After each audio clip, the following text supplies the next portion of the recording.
तो हेलो दोस्तों, आपका स्वागत है फिर से एक बार अहिलादीप क्लासेस में। आई होप कि आप सब अच्छे होंगे, अच्छे आपकी तैयारी चल रही होगी। तो जैसा कि आपको पता ही है, यूपीएससी ने 26 के लिए आपका 63 पदों के लिए आपकी डेट क्लियर कर दी है कि उसका एग्जाम जो प्री का होने वाला है अक्टूबर के प्रथम हाफ में होने वाला है। ठीक है, तो उसके लिए आपकी जो है ये 78 डेज का हम जो कर रहे थे, ये मोस्ट इंपॉर्टेंट आपको हो जाता है प्री के पर्सपेक्टिव से और मेंस के लिए भी। ठीक है, तो आपको सभी सब्जेक्ट को अच्छे से करना है। ठीक है, हर वीडियो को देखना है, कंप्लीट अपनी अंडरस्टैंडिंग को, अपने कॉन्सेप्ट को और बेहतर बनाने, ताकि प्री में कोई आपको दिक्कत ना हो। ठीक है, ये हम कर रहे हैं 70 डेज का प्लान, जिसमें हम क्या करने वाले हैं, आपका जो जीएस है कंप्लीट वो करने वाले हैं अगस्त 30 तक। ठीक है, सितंबर का एक बोनस मंथ हमें मिल रहा है, उसका जो 30 दिन हम यूज करेंगे आपका मेंस की प्रिपरेशन के लिए। ठीक है, हिस्ट्री से हमने शुरू किया था। हिस्ट्री में प्राचीन भाग आपका खत्म हो गया था, मध्यकालीन खत्म हो गया था, आधुनिक भी आपका लगभग लगभग 50% आपका हो चुका है। शाम को हम देख रहे हैं आपका पॉलिटी की क्लास। ठीक है, पॉलिटी भी आपकी 3 क्लास आपकी 4 आपकी हो चुकी है, और ये आपकी है 5th क्लास। ठीक है, भारतीय राज व्यवस्था। ठीक है, तो ये आपकी 5th क्लास है। आज हम जो देखने वाले हैं, कल जहां तक हमने देखा था उससे आगे का हम आगे आज क्लियर करेंगे। ठीक है, क्लासेस अब थोड़ा मैं लंबी करूंगा। हाँ, पहले बच रहा था लंबी करने से, लेकिन अब मैं थोड़ा सा एक एक घंटे से ऊपर 1.5 घंटे तक क्लास करूंगा, ताकि जल्दी जल्दी आपका जो वो जीएस सारा पार्ट आपका कवर हो सके। ठीक है, कल हमने देखा था आपका कि भाई जो मौलिक अधिकार का इतिहास तक देखा हमने, आपके यूएन वाला घोषणा पत्र अधिकार होते क्या है, ये सब हमने आपको देखा। ठीक है, नागरिकता वगैरह सब कुछ देखा। आज हम शुरू करने वाले हैं आपका कि जो मौलिक अधिकार जो प्रॉपर है वो देखेंगे, मतलब वर्गीकरण मौलिक अधिकार से इतर कौन कौन से अन्य अधिकार संविधान में दिए गए उनको देखेंगे। कंप्लीट अधिकार 12 से शुरू करेंगे हम, और मैं कोशिश करूंगा कि आपकी जो मौलिक अधिकार वाला जो पार्ट आपका है पूरा, ठीक है, वो आपका पूरा हो जाए। ठीक है, 12 से लेके आपका जो आपका यहाँ तक है अनुच्छेद आपका 32 तक। ठीक है, ये क्लास आपका क्योंकि अनुच्छेद ये जो आपके आर्टिकल हैं बहुत डीप में है। ठीक है, तो थोड़ा सा टाइम लग सकता है, मैं कोशिश मेरी ये रही क्लास थोड़ी लंबी हो भी जाए, बट आपके जो मौलिक अधिकारों वाला पार्ट है आपका पूरा आपका यहाँ पे हो जाए। ठीक है, उसके बाद फिर हम डीपीएसपी एक क्लास डीपीएसपी करेंगे, और देन उसके बाद की आपकी जो है आपके मौलिक कर्तव्य और डीपीएसपी एक साथ हो जाएगा, और जब आपकी संघ की कार्यपालिका को आपका शुरू कर देंगे। ठीक है, ठीक है, ठीक है, तो मौलिक अधिकारों के, हाँ यहाँ पे थोड़ा सा इसे पेन कर लेते हैं। ठीक है, तो मौलिक अधिकारों का जो वर्णन वर्गीकरण की हम बात करते हैं, ठीक है, तो उसका जो विभाजन किया गया उसको हमें थोड़ा देखना है। ठीक है, सबसे पहले आपका आता है समानता का अधिकार। ठीक है, इक्विटी वाला, फिर है स्वतंत्रता का अधिकार, फिर है शोषण के विरुद्ध अधिकार, फिर है धार्मिक स्वतंत्रता का अधिकार, संवैधानिक संरक्षण का अधिकार। ठीक है, अब आर्टिकल 12 से लेके आर्टिकल जो आपका 35 है ये आपको समझना है। ठीक है, समता का अधिकार आप देखते हो आर्टिकल 14 से शुरू होगा आर्टिकल 18 तक, स्वतंत्रता का शुरू होगा आर्टिकल 19 से लेके 22 तक। ठीक है, आर्टिकल 23 से 24 आपका होगा शोषण के विरुद्ध अधिकार, 25 से 28 आपका होगा धार्मिक स्वतंत्रता का अधिकार, और उसके बाद आपका जो 29-30 वाला आपका हो जाएगा संवैधानिक संरक्षण का अधिकार। ठीक है, आर्टिकल 12 से 35 हम करने वाले हैं भाई। ठीक है, अब इसके बाद आपका आएगा आर्टिकल 31। ठीक है, तो आर्टिकल 31 आपका होगा 44वें अमेंडमेंट से आपके, उसमें जो आर्टिकल 301 के तहत विधिक अधिकार कर लिया गया है। कौन सा, यानी कि जो आपका संपत्ति का अधिकार था ना, वो आर्टिकल आपका 31 में था। 40वां आपका संविधान संशोधन हुआ, किस साल हुआ आपको कमेंट करना है। ठीक है, और इसको क्या बनाया गया, आपका जो संपत्ति का अधिकार था उसको जोड़ा गया आर्टिकल 301 के तहत, और बनाया गया उसे कानूनी या विधिक अधिकार बनाया गया। आर्टिकल 32 आपका हो जाएगा संवैधानिक उपचारों का अधिकार, जिसमें आपको रिट्स पढ़नी पड़ती है। ठीक है, तो ये आपको हमें अभी आगे हम देखेंगे।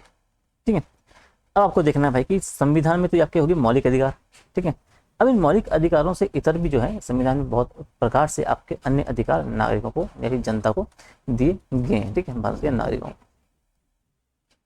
जैसे आर्टिकल 300 ए में आप जो ने जो जोड़ा है, बिल्कुल आपका संपत्ति का अधिकार है उसको जोड़ा गया है, ये आपका एक विधिक अधिकार आपका हो जाएगा।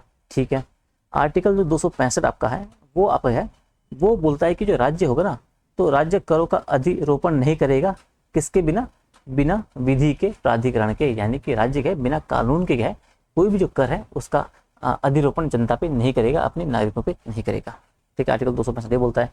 आर्टिकल 301 बोलता है कि आप क्या है, आप भारत में कहीं भी क्या आप व्यापार करने का अधिकार यहाँ के नागरिकों के पास है। ठीक है, तो आर्टिकल 301 हो गया कि भारत में आप क्या है, किसी भी क्षेत्र में किसी भी रीजन में क्या व्यापार करने का अधिकार आपके पास है। ठीक है।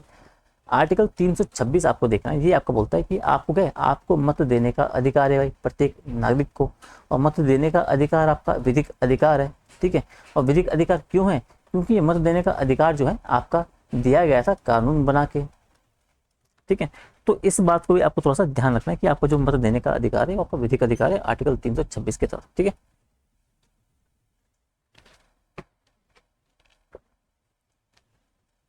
ठीक है। अब हमें आना है कि भाई आपके जो भारतीय नागरिकों को जो उपलब्ध अधिकार कौन कौन से, एक सवाल आपके पास आएगा कि इनमें से कौन सा अधिकार सिर्फ भारतीय नागरिकों को मिले हैं, और कौन कौन से अधिकार जो है भारतीय नागरिकों के साथ साथ जो आपके विदेशी हैं उनको भी आपको दिए गए हैं। अब सवाल आपको आता है कि जो भारतीय नागरिकों को बेसिकली कौन कौन से उपलब्ध अधिकार है।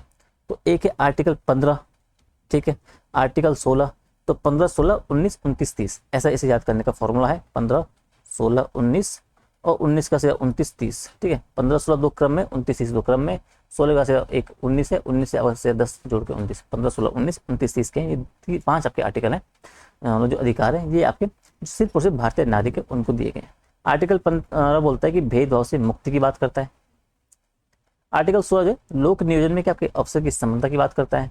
आर्टिकल 19 जो आपकी वाक और अभिव्यक्ति की आपको स्वतंत्रता देता है। और आर्टिकल 29 और 30 जो है जो अल्पसंख्यक हैं उनको जो है उनके जो सांस्कृतिक संरक्षण है उनके संदर्भ में कुछ बातें बोलता है। ठीक है। तो आर्टिकल 15, 16, 19, 29, 30 जो बेसिकली 5 आपके जो आपके अधिकार है, जो आपके अनुच्छेद हैं, ये आपके दिए गए हैं भारतीय सिर्फ और सिर्फ नागरिकों के लिए। ठीक है। अब हम शुरू करते हैं भाई आर्टिकल 12 से। ठीक है। आर्टिकल 12 को देखना है भाई। तो आर्टिकल 12 जो है उसमें आपकी दी गई राज्य की परिभाषा इसमें दी गई है। यानी कि आर्टिकल 12 बताता है कि राज्य की परिभाषा है कि राज्य में कौन कौन से आपके शामिल होंगे। यानी कि जब हम पॉलिटिकल लैंग्वेज में राज्य बोलते हैं तो उस राज्य सिर्फ उसी को उसमें भारत शामिल नहीं होगा, भारत देश शामिल नहीं होगा, इसमें कौन कौन से अन्य जो चीज़ें हैं, कौन कौन से ऐसे जो विभाग हैं या फिर हम कह सकते हैं या फिर जो संस्थान वगैरह हैं या कौन से प्राधिकारी हैं जो इसके अधीन आपके शामिल होते हैं। ठीक है। अब इसमें बोला गया कि जो संघ की विधायिका है ना वो भी इसमें शामिल होगी राज्य की परिभाषा में। और संघ की आपकी जो कार्यपालिका है, संसद की हम बात करें तो सेंटर की आपकी जो विधायिका है और सेंटर की आपकी जो कार्यपालिका है ये दोनों आपकी राज्य की परिभाषा में शामिल होंगे। तो राज्य की परिभाषा में दोनों आपके आएंगे। विधायिका की बात करेंगे तो विधायिका के अंतर्गत लोकसभा भी, राज्यसभा भी और राष्ट्रपति, लोकसभा, राज्यसभा, राष्ट्रपति तीनों विधायिका के अंदर है, इसलिए के राज्य की परिभाषा के अधीन ये आएंगे। कार्यपालिका के अंदर आपके प्रधानमंत्री, आपका जो मंत्रिपरिषद है यानी कि आपकी सरकार है वो भी आपकी इसके अंतर्गत आपके राज्य की परिभाषा के अंतर्गत आएंगे भाई। साथ ही संघ में आपका हो गया उसी तरीके से राज्य की विधायिका और राज्य की जो कार्यपालिका है, समझ गए हैं। राज्य की विधायिका यानी कि आपका राज्य का जो विधानमंडल है और राज्य की आपकी जो विधान परिषद है वो आपकी इसमें शामिल हो गई, प्लस राज्यपाल आपका हो गया और राज्य का आपका जो सीएम आपका हो गया और आपका जो मंत्रिमंडल आपका हो गया राज्य का वो आपके इसमें अंतर्गत आप इसमें आपके आ जाएगा। ठीक है। संघ की विधायिका, कार्यपालिका, राज्य की विधायिका, राज्य की कार्यपालिका, स्थानीय जो प्राधिकारी हैं जैसे नगर पालिका, पंचायतें, डीएम, एसडीएम, ये सब आपके राज्य की परिभाषा के अंतर्गत शामिल होंगे। इनके अलावा कौन कौन से आपके अन्य प्राधिकारी ये हमको देखना है। ठीक है। एक मिनट। ठीक है। तो आर्टिकल 12 में आपने देखा भाई कि राज्य की परिभाषा में आपकी संघ की विधायिका, संघ की कार्यपालिका, राज्य की विधायिका प्लस कार्यपालिका, हमारे स्थानीय प्राधिकारी, नगर पालिका है, पंचायतें, डीएम, एसडीएम, ये सब शामिल हैं। लेकिन अन्य प्राधिकारी कौन कौन इसमें शामिल होंगे या फिर कौन कौन और हो सकते हैं, इस बात में संविधान में ये बस बात को लेकर परिभाषित नहीं किया गया था, इस बात को नहीं जोड़ा गया था। ठीक है। फिर क्या होता है, फिर 1967 में आपका एक केस आता है। ठीक है। वो केस आता है इलेक्ट्रिसिटी बोर्ड ऑफ राजस्थान बनाम मदन लाल। ठीक है। तो इलेक्ट्रिसिटी बोर्ड ऑफ राजस्थान बनाम मदन लाल का एक केस आता है, 1967 की बात है। ठीक है। अब इसमें होता क्या है कि भाई आपका जितने भी सरकारी विभाग, तो फिर जो एक आदेश निकलता है, ठीक है, कोर्ट के द्वारा, तो वो बोलते हैं कि जितने भी हमारे सरकारी विभाग हैं भाई, जितने भी सरकार के द्वारा जो फंडित हैं, वित्त पोषित आपके 100% संस्थाएं ऐसी हैं जहाँ सरकार 70% आपका वित्त दे रही है, उन संस्थाएं। ठीक है। तो आपके वो सभी सरकारी विभाग और वो सभी संस्थाएं क्या आपकी वो भी क्या होंगे, राज्य की परिभाषा के अंतर्गत शामिल होंगे। ठीक है। फिर आपका एक केस आता है 1975 में, सुखदेव सिंह बनाम भगत राम ओएनजीसी। ठीक है। अब इसमें क्या होगा, इसमें कोर्ट ये बोलता है कि सभी जो आपके निकाय हैं ना जिसमें सरकारी हिस्सेदारी के हैं वो आंशिक हो या पूर्ण हो, वह सभी निकाय भी क्या होंगे और अन्य प्राधिकारी में क्या आपके राज्य की परिभाषा के अंतर्गत शामिल। यानी कि कोर्ट ने कहा भाई कि अब जो सभी निकाय हैं जरूरी नहीं कि उसमें सरकारी जो हिस्सेदारी पूरा 100% हो। अगर उनमें आंशिक हिस्सेदारी भी है तो वो सभी निकाय के होंगे, और वो अन्य उनसे जुड़े आपके जो प्राधिकारी होंगे वो सभी आपकी राज्य की परिभाषा के अंतर्गत शामिल होंगे। ठीक है। अब एग्जाम्पल जैसे LIC है, ONGC है, सेल, ये सब क्या है, अब ये सब आपके आ जाएंगे राज्य की परिभाषा के अंतर्गत। ठीक है।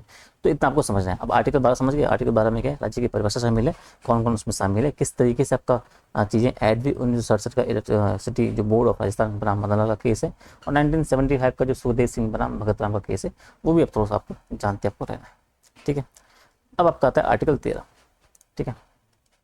आर्टिकल 13 का जो सब क्लॉज 1 बेसिकली वो बोलता है कि जब संविधान लागू होने के ठीक पूर्व से या ठीक पूर्व में प्रचलित जो विधियां होंगी, कोई कानून होगा, वो उस मात्रा तक शून्य होगा जिस मात्रा तक वो मौलिक अधिकारों का हनन करती है। ठीक है। तो आर्टिकल 13 में ये बात बोलता है, सब क्लॉज 1 जो बेसिकली है कि भाई जो संविधान जो लागू हुआ, ठीक है, तो लागू होने के ठीक पूर्व से या उससे पहले से जो चीज़ें आपकी जो विधियां जो कानून बेसिकली हैं जो प्रचलित चल रही हैं देश में, उन विधियां और कानून को हम उस मात्रा तक शून्य करेंगे, उतना हिस्सा उसका जीरो कर देंगे, बिल्कुल अब वो कर देंगे, अमान्य कर देंगे, जिस हद तक वो मौलिक अधिकारों का क्या हनन करती है। समझ गए। अब इसी में से आपका आता है आचरण का सिद्धांत और पृथक्करण का सिद्धांत। ठीक है। यानी आचरण का सिद्धांत भाई कि मौलिक अधिकारों को हनन करने वाले कानून को पूरा समाप्त करना, लेकिन भविष्य में जरूरत पड़ने पर फिर से लागू कर सकते हैं। यानी कि अगर ऐसे कोई कानून विधियां हैं, अगर वो मौलिक अधिकारों का हनन कर रही है तो उस कानून को तो यार हम पूरा समाप्त कर सकते हैं, लेकिन भविष्य में अगर उनकी जरूरत पड़े तो उन्हें फिर से लागू भी कर सकते हैं। एक है। और एक है पृथक करने का सिद्धांत कि भाई उतनी मात्रा में शून्य करना कानून को जितना हिस्सा क्या मौलिक अधिकारों का हनन करता है। ठीक है। तो पृथक्करण सिद्धांत के अंतर्गत ये बात बोली जाती है भाई कि आप उस पूरे कानून को जीरो नहीं कर सकते, पूरे कानून को शून्य नहीं कर सकते, उसका उस हिस्से को आपको जीरो करना पड़ेगा, मान्य करना पड़ेगा, जितना हिस्सा मौलिक अधिकारों का हनन कर रहा है। ठीक है। अब आर्टिकल 13 सब क्लॉज 1 आपका हो गया। आर्टिकल 13 का सब क्लॉज 2 बेसिकली वो क्या बोलता है कि भाई राज्य, यदि राज्य क्या है, यदि राज्य ऐसी विधि या कानून बनाता है, ठीक है, तो वो भी क्या होगा, वो भी उतनी मात्रा में या फिर पूर्णतः आपका शून्य होगा जितना वो मौलिक अधिकारों का हनन कर रहे हैं। और राज्य मतलब समझे, राज्य मतलब ऊपर जो चीज़ें दिखी राज्य में सब शामिल हो जाएंगे, क्योंकि भाई उनके द्वारा कोई ऐसा कानून वगैरह बनता है, कोई विधि वगैरह बनती है, तो वो भी क्या होगा, वो उतनी मात्रा में या पूर्णतः आपका शून्य होगा। ठीक है। आर्टिकल 13 का सब क्लॉज 3 बेसिकली क्या बोलता है, विधि का अर्थ समझाएगा कि विधि यानी कि कानून में कौन कौन शामिल है। कि भाई जब हम शब्द कह रहे हैं कि विधि, तो उस विधि के अंतर्गत कौन कौन चीज़ें शामिल आएंगी। तो विधि मतलब यहाँ बताया गया कि जो विधायिका के द्वारा जो सभी आपके जो अध्यादेश होगा, अध्यादेश, आदेश, उपविधि, नियम, विनियम, अधिसूचना, रूढ़ियाँ, प्रथाएं, ठीक है, ये सब आपका हो गया उससे विधायिका के। इसके अलावा जो रूढ़ियाँ आपकी चली आ रही है आपके समाज में, आपके समाज में जो प्रथाएं आपकी चली आ रही है, ठीक है, आपकी कार्यपालिका के द्वारा कोई प्रशासनिक आदेश ऐसा जारी किया गया है, ठीक है, इन सबको इसमें जोड़ा गया है। हालांकि जो व्यक्तिगत विधि है उसको शामिल नहीं किया गया है। ठीक है। तो विधि की परिभाषा आपको पता होनी चाहिए कि विधि के अंतर्गत कौन कौन सी चीज़ें क्या है, नियम, विनियम, आपके जो बाकी रूढ़ियाँ, प्रथाएं आपकी जो है वो सब आपकी शामिल है। ठीक है। तो आर्टिकल 12 हो गया राज्य की परिभाषा। आर्टिकल 13 आपका हो गया। 13 के 3 है, sub clause 1, sub clause 2, sub clause 3। 1 में क्या है, 2 में क्या है, 3 में क्या है। 2 में राज्य शामिल है, 3 में आपकी जो विधि का अर्थ है, 1 में क्या है आपका किस हद तक आपको उसे पृथक्करण और आपको करना है, आच्छादन का सिद्धांत आपको देखने को मिलता है। अब आर्टिकल 13(3) जो है सब क्लॉज 13 का सब क्लॉज 3 जो बेसिकली आर्टिकल का, ये सबसे इंपॉर्टेंट आपका हो जाता है भाई। ठीक है। इंपॉर्टेंट इसलिए इसके तहत बात आपकी आती है कि भाई क्या होगा कि क्या संविधान संशोधन करके जो फंडामेंटल राइट बेसिकली है, तो उन फंडामेंटल राइट्स को आप सीमित कर सकते हो। ठीक है। तो ऐसा केस आपका आता है 1951 में पहली बार। तो 1951 में क्या होता है, पहला आपका संविधान संशोधन आपका होता है भाई, संविधान संशोधन हुआ। ठीक है। और आर्टिकल 31 का जो सब क्लॉज ए था प्लस आर्टिकल 31 का जो बी, ठीक है, ये, और साथ ही आपकी जो नवी अनुसूची है ये आपकी शामिल की जाती है संविधान में। तो 1991 का जो पहला संविधान संशोधन हुआ था उसके तहत आर्टिकल 31 का ए, आर्टिकल 31 का बी और जो नवी अनुसूची है वो शामिल की गई संविधान में। ठीक है। अभी तीन बेसिकली ये आपके जुड़े हुए थे सीधा सीधा आपका संपत्ति के अधिकार के संबंध में। ठीक है। यानी कि बातें बोली गई कि भाई कि उस टाइम पे आपका संपत्ति का अधिकार था आपका, वो आपका था मौलिक अधिकार। ठीक है। तो बोला गया कि भाई जो मौलिक अधिकार से, ठीक है, मौलिक अधिकार से हटा दिया गया और इस समय जमींदारों को जमीन अधिकृत करके किसानों को दी गई। कहने का मतलब है कि जो संपत्ति के अधिकार के संबंध में आपके तीन आपके जो आर्टिकल जोड़े गए, ठीक है, यानी आप बोलोगे तो मौलिक अधिकार से क्या ये आपका हटा दिया गया। और इसी समय जो बेसिकली आपका संशोधन आपको जो जोड़ा गया था वो जो जमींदार आपके थे, ठीक है, उनको जमीन अधिकृत करके क्या है, किसानों को दी गई। ठीक है, कहने का मतलब है कि इस टाइम आपको जो जमीन काफ़ी सारे जो आपके लैंड थे वो आपकी जो टॉप के जमींदार थे उन पे उनका कंट्रोल था, उनके पास थी। ठीक है, जो नीचे के आपके किसान थे उनके पास उनका जमीन का अभाव था, तो जमीन का पूर्ण वितरण किया गया, उस चक्कर से आपका ये आपका संविधान संशोधन किया गया। ठीक है, यानी कि उनकी जो संपत्ति का अधिकार जमींदारों को उनसे उनसे छीना गया। ठीक है, अब संविधान में संशोधन करके क्या है, संशोधन करके लिखा गया कि भाई राज्य क्या है, राज्य ऐसी संपत्ति को क्या है अधिकृत करके क्या है वो नवी अनुसूची में डाल सकती है ऐसी संपत्ति को। ठीक है, ये आपका हो गया। इसके बाद क्या होता है, इसके बाद आपका केस आता है एक, जो ये मामला होता है शंकरी प्रसाद बनाम भारत संघ 1951। शंकरी प्रसाद जो होते हैं इनकी जमीन रहती है। ठीक है, अब इनकी जमीन करेगी अधिकृत सरकार, अब ये कर देगी केस 1951, तब इसका नाम पड़ गया शंकरी प्रसाद बनाम भारत संघ 1951।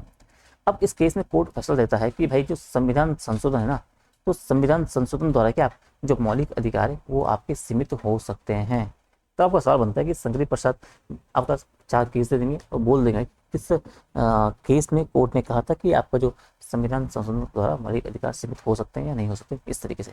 तो शंकरी प्रसाद में आपका क्या फैसला है, या जो आपके संविधान संशोधन करके आपके जो मौलिक अधिकार है उनको हम सीमित कर सकते हैं। ठीक है, ये आपका हो गया। फिर आगे जाके क्या होगा, 1967 में आपका आएगा सज्जन सिंह बनाम राजस्थान राज्य 1967 का केस।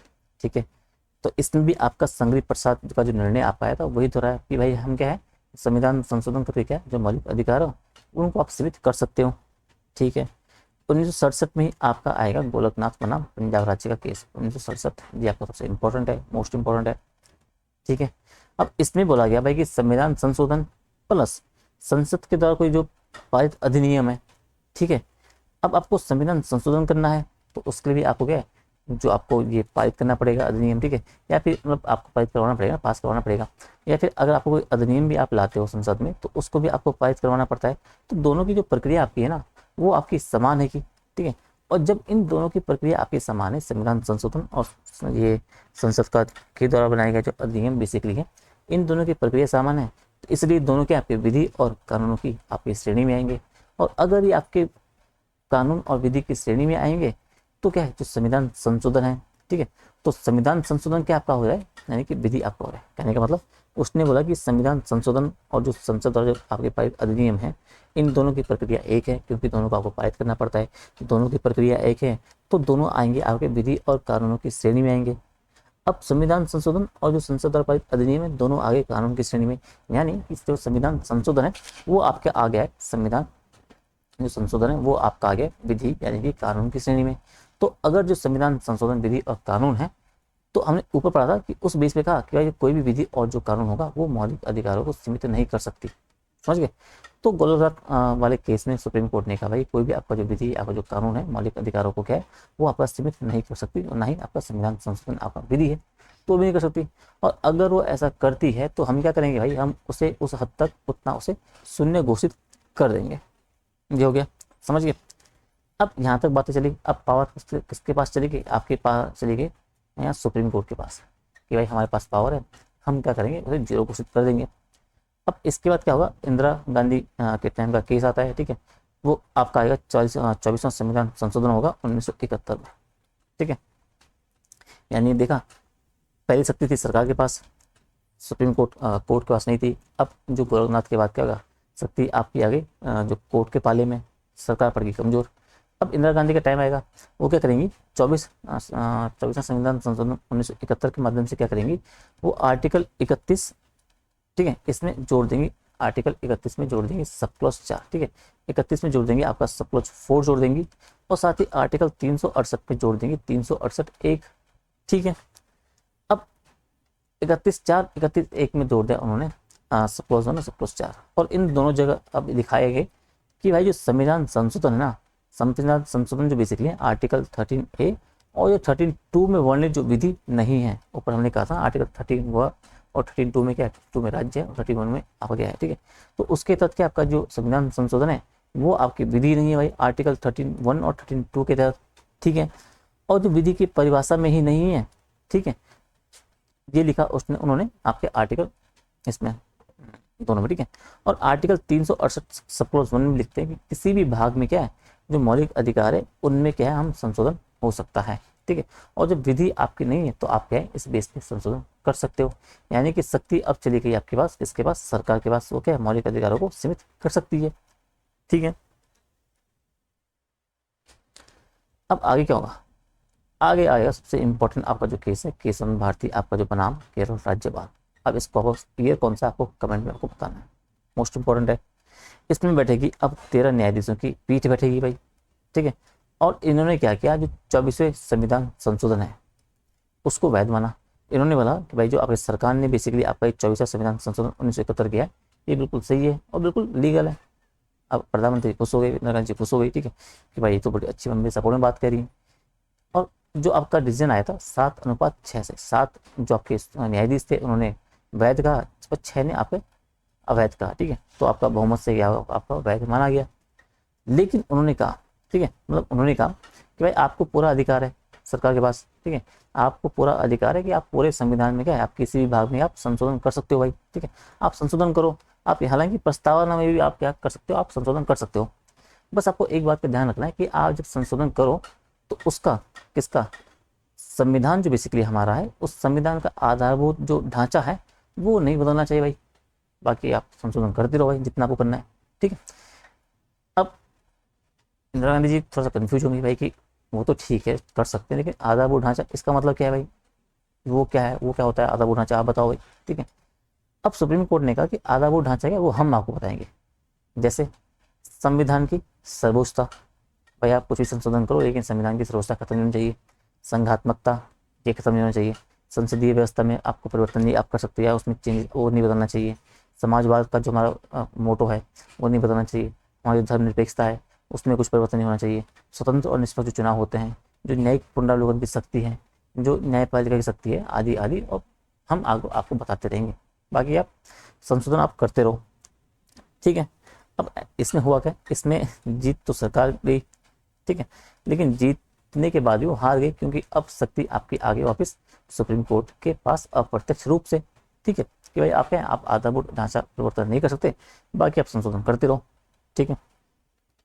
फिर आगे क्या होगा, फिर आपका आएगा 42वां संविधान संशोधन, ठीक है, 1976 में। इसमें क्या होगा, आर्टिकल 368 में खंड 4 और खंड 5 जोड़ेगी सरकार, ठीक है, और बोलेगी भाई कि जो संशोधन है ना, इसमें संशोधन को जो हम करेंगे, उन संशोधनों को आपको क्या है, वो किसी भी न्यायालय में आप प्रश्नगत नहीं किया जा सकता। यानी कि सरकार के पास चली गई पावर दोबारा, कि बोल दे भाई कि आपका पहले से संशोधन हुआ 76 में कि आर्टिकल 368 में खंड 4 और 5 जोड़े, और कहा कि भाई जो संशोधन करेगी सरकार वो क्या है, वो किसी भी न्यायालय में उसको आप क्वेश्चन नहीं कर सकते हो, ठीक है। यानी कि जो आपका एक हिसाब से आपकी जो न्यायिक पुनरावलोकन की शक्ति थी ना, ये वाली, ये आपके समाप्त हो जाती है भाई, क्योंकि जो आपकी न्यायिक पुनरावलोकन की शक्ति है, इस पर आपका अंकुश लगा दिया, इसके संविधान संशोधन के मामले में, ठीक है। शक्ति चलेगी आपकी सरकार के पास, ठीक है। सुप्रीम कोर्ट ने कहा चलो ठीक है देखते हैं। 1980 में आपका आएगा मिनर्वा मिल्स बनाम भारत संघ, ये आपका हो जाएगा मोस्ट इंपॉर्टेंट भाई। 1980 में मिनर्वा मिल्स बनाम भारत संघ। जितने भी केसेस, सारे केस इंपॉर्टेंट है, उनका ईयर इंपॉर्टेंट है, और उसमें कौन से आपके जजमेंट आया था वो आपका मोस्ट इंपॉर्टेंट है, ठीक है। तो सबको आपको याद रखना है, आपको मेंस के लिए और प्री के लिए भी। अब इसमें सरकार निर्णय आता है सुप्रीम कोर्ट के द्वारा भाई कि इसमें निर्धारित किया गया कि संविधान जो बेसिकली, संविधान जो हमारा है, संविधान को जो आधारभूत लक्ष्यों की रक्षा जो करने का अधिकार जो बेसिकली वो न्यायालय को है। यानी कि जो न्यायालय हमारा है, जो अपने जुडिशरी है, उसको क्या है, उसके पास अधिकार है कि भाई आपके संविधान है उसके जो आधारभूत लक्ष्य है वो उनकी रक्षा कर सके, ठीक है। और जब हमारे पास ये अधिकार है न्यायालय के पास, वो इस बेस पे, इस आधार पे क्या कर सकता है, वो किसी भी जो संशोधन है उसका पुनर्विलोकन कर सकती है, समझ गए। यानी कि पुनर्विलोकन शक्ति आपकी सरकार के पास आ गई। और जो पुनर्विलोकन की शक्ति बेसिकली है, और वो पुनर्विलोकन की शक्ति क्या है, वही है आपकी संविधान का आधारभूत ढांचा। और जब पुनर्विलोकन की शक्ति आपके संविधान का आधारभूत ढांचा है, इसीलिए आपका जो आर्टिकल 368 जो 4 है वो आपका शून्य घोषित होता है, समझ गए। तो पावर आपके आगे दोबारा सुप्रीम कोर्ट के पास, कि भाई हम पुनर्विलोकन शक्ति के बेस पे क्या, हम जो आपका संविधान का आधारभूत ढांचा आप नहीं हो सकते, और हम क्या पुनर्विलोकन उस पर कर सकते हैं। अब वर्तमान स्थिति ये है, अगर वर्तमान में पूछ रहे कि वर्तमान में ये क्या है, कि आप क्या है, आप फंडामेंटल राइट में आप संशोधन कर सकते हो भाई, मोस्ट इंपॉर्टेंट है, ठीक है। इन सबका सवाल बनता है, बस आपका जो आधारभूत ढांचा है उसमें आप परिवर्तन नहीं करोगे, एक पॉइंट ये है। और सुप्रीम कोर्ट के पास क्या पुनर्वलोकन की शक्ति अभी भी है। ठीक है, तो 3 पॉइंट आपको निकालना है कि जो वर्तमान स्थिति आपकी बनी हुई है। ठीक है, बस ये पूरा क्रम आपको समझना है। ठीक है, तभी आप चीज़ों को सब समझ पाओगे। अब इसमें आता है कि एक नवी अनुसूची का पुनर्वलोकन भाई। ठीक है, आई आर जो कोहलू है उनका केस आता है 2007 में। ठीक है, तो इस केस में आपका आपका जजमेंट आता है कि भाई आपका जो है आधारभूत ढांचा आपका ना बदले, और क्या है आप जो है आप इस बेस पे क्या है नए पुनर्वलोकन आपका इसका संभव है अनुसूची में। और इसके निर्णय में कहा गया कि जो 24 अप्रैल 1973 के बाद बेसिकली जो कानून है उनका पुनर्वलोकन बेसिकली किया जा सकता है, उससे पहले का नहीं। ये बात नहीं बोली, यानी कि जो 24 अप्रैल 73 के से पहले के जो कानून है उनका पुनर्वलोकन नहीं कर सकते, लेकिन उनके बाद के जो कानून है उनका क्या पुनर्वलोकन हम कर सकते हैं। ठीक है, तो नवीन यूनिवर्सिटी के बारे में थोड़ा आपको थोड़ा जानना है। ठीक है, तो आपका हो गया 12 हो गया, 13 आपका हो गया। ठीक है, ये आपको थोड़ा सा आपको जानते आपको रहना है। ठीक है, ठीक है, तो ये सारा मोस्ट इंपॉर्टेंट है, हर क्रम में आपको चीज़ों का थोड़ा सा देखते चलना है। अब आपको देखना पहला समानता का अधिकार है, आर्टिकल 14 से लेकर आर्टिकल 18, 14, 15, 16, 17, 18, यानी कि 5 आपके आर्टिकल आपको पढ़ने हैं। ठीक है, अब एक होती है असमानता, एक होती है समानता। ठीक है, असमानता होती है 2 टाइप की, एक होती है प्राकृतिक, एक होती है कृत्रिम। प्राकृतिक जिसे दूर नहीं कर सकते, ठीक है, वो आपकी प्राकृतिक है। ठीक है, या फिर प्रकृति ने या फिर आपने ठीक है, मतलब इस तरीके से कुछ असमानता समझो जो प्राकृतिक रूप से आप जब पैदा होते हो। ठीक है, आपके पैदा होने के बाद आपके कुछ उसमें असमानताएं हैं। ठीक है, वो आप दूर नहीं कर सकते हो, इन सब चीज़ों को लेकर आप थोड़ा समझते हो। लेकिन जब कृत्रिम की बात आती है, कृत्रिम मतलब होता है कि जिन असमानता को दूर किया जा सकता है और इसमें आपको बेसिकली समाज को रखा जाता है। ठीक है, समानता भी 2 होती है, एक तो औपचारिक समानता और एक होती है वास्तविक समानता। ठीक है, तो अभी हम आगे और विस्तार से देखेंगे। ठीक है, अब आर्टिकल जो 14 बेसिकली है इसको आपको थोड़ा सा जानना है। ठीक है, अब ये बोलता है कि जो विधि के समक्ष समता या विधि के समान संरक्षण की बात करता है। अब विधि के जो समक्ष समता की बात हमने ली है, ये ली है हमने यूके के संविधान से, यानी कि ब्रिटेन से। विधि का जो समान संरक्षण आपका होगा वो आपका है यूएसए से हमने लिया है। तो विधि के समक्ष समता यूके और विधि का जो समान संरक्षण आपका यूएसए। ठीक है, अब विधि के समक्ष समता की हम बात करते हैं। विधि यानी कि कानून, और विधि यानी कि जो कानून है उसके समक्ष जो है सब सेम है। सब कौन? आपका जो प्रधानमंत्री राष्ट्रपति है वो भी, और जो देश का आपका एक आम नागरिक है वो भी। यानी इन दोनों के लिए क्या आपका समान है दोनों के कानून, यानी कि यही विधि का आपका। ठीक है, और समान दोनों के लिए आपका क्या है आपका जो कानून विधि है, प्रधानमंत्री से लेकर आप नागरिक तक। और जो यही आपकी क्या है यही है आपका विधि का शासन। ठीक है, और जब ये आपके समान है दोनों के लिए, यही आपको कहलाता है विधि का शासन। ठीक है, तो आपका सवाल बन सकता है आपके 5 नंबर में या 4 नंबर में कि विधि के शासन से आप क्या समझते हो। तो उसमें आपको इन 20 शब्दों में आपको 50 शब्दों में आपको ये बताना है। ठीक है, और ये किसने कहा था? विधि का शासन है आपका प्रोफेसर डायसी ने आपको कहा था। ठीक है, अब विधि का शासन हो गया भाई, तो विधि के शासन के लिए क्या जरूरी है? उसके लिए जरूरी ये है कि भाई आपके पास क्या है जो विधियां हैं जो कानून है आपके लिखित रूप में होनी चाहिए। ठीक है, जनता जो बेसिकली है, जनता ने जो सरकार आपकी चुनी है, जनता द्वारा जो सक्षम आपकी सभा है उसके द्वारा विधियों का निर्माण, यानी कि जनता जिन प्रतिनिधियों को भेज रही है आगे उनके द्वारा जो सभा होगी वो इन विधियों का निर्माण किया करेंगी भाई। ठीक है, किसी वर्ग और व्यक्ति को क्या है इस विधि में आपको विशेषाधिकार नहीं मिलेगा। ठीक है, और जो विधि बेसिकली आपने बना ली, लेकिन विधि लागू करने की प्रक्रिया भी स्पष्ट होनी चाहिए। ऐसा नहीं कि आपने विधि बिल्कुल लीगल तरीके से पता नहीं कैसे तरीके से आपने उसे जो प्रक्रिया थी उसको अपने गलत बिल्कुल करप्शन के साथ आपने तैयार कर दिए। तो कहने का मतलब है कि विधियाँ लिखित होनी चाहिए, जनता के द्वारा चुनी सक्षम सरकार के द्वारा बनी सभा के द्वारा बनी होनी चाहिए, किसी वर्ग विशेष को विशेषाधिकार नहीं, और जो विधि लागू करने की प्रक्रिया है वो सम्यक प्रक्रिया आपकी होनी चाहिए, स्पष्ट आपकी होनी चाहिए। ठीक है, तो ये आपको हो जाएगा विधि के शासन के। ठीक है, विधि का शासन। ठीक है,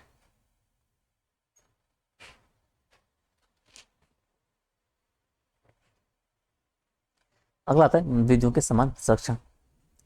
अब विधियों का समान संरक्षण मतलब है कि जो आपके भिन्न भिन्न वर्ग है ना उसके लिए भिन्न भिन्न कानूनी विधियाँ। ठीक है, और ये युक्ति वर्गीकरण आप जो करोगे, ठीक है, आप जो कानून विधियाँ बना रहे हो, आप जो वर्गीकरण कर रहे हो, ये आपका एक तो युक्त होना चाहिए और एक आपका होना चाहिए तार्किक आधार पर होना चाहिए और बोधगम्य होना चाहिए। ठीक है, सही तरीके से क्या अगर तार्किक तर्क के बेस पे किया गया हो, युक्त हुआ। ठीक है, और वर्गीकरण का जो उद्देश्य बेसिकली हो, ठीक है, और वर्गीकरण का जो आधार हो, ये बेसिकली क्या है इनमें आपका सह संबंध हो। वर्गीकरण का उद्देश्य क्या है और वर्गीकरण का आधार ये आपस में सह संबंधी रखते हो। ठीक है, तो विधियों का समान संरक्षण आपको थोड़ा सा आपको समझना है। ठीक है, समझ गया ना? यानी कि जो आपका रिजर्वेशन वाला पार्ट है वो सब आपके इसी के अंतर्गत आप रखते हो, ठीक है। महिलाओं को विशेष सुविधा आपकी हो गई है, बच्चों के लिए आपकी हो गई है, वृद्धों के लिए आपकी हो गई है, ठीक है, अल्पसंख्यकों के लिए आपकी हो गई, LGBTQ के लिए होगी, इन सब बातों को आप यहाँ रख सकते हो, ठीक है। अब आर्टिकल 14 का कुछ अपवाद है आपको देखना है भाई, जैसे कि राष्ट्रपति और राज्यपाल हैं। अब इनमें बोलते हैं कि जो राष्ट्रपति राज्यपाल जो है अपने पद पर जब हैं तो अपने पद पर रहते हुए जो है राष्ट्रपति राज्यपाल जो है अगर कोई कार्य करता है तो उस कार्य को क्या वो किसी न्यायालय में क्या प्रश्नगत नहीं किया जा सकता, ठीक है। और कार्य कब, जो कार्य जब वो पद की शक्ति का प्रयोग कर रहा हो, यानी कि जब राष्ट्रपति की शक्ति का प्रयोग कर रहा है, राज्यपाल की शक्ति का प्रयोग कर रहा है, तो उसको लेके उसमें जो कर्तव्य हैं, जो कार्य हैं, उनको क्या आप किसी भी न्यायालय में प्रश्नगत नहीं आप कर सकते हो, ठीक है। राष्ट्रपति या राज्यपाल जो है उस पर क्या आप कोई भी फौजदारी आपका जो मुकदमा आप कार्यकाल के दौरान तो कम से कम आप नहीं चला सकते हो भाई, ठीक है। राष्ट्रपति या राज्यपाल को करके पद पर रहते हुए आप गिरफ्तार नहीं कर सकते हो, ठीक है।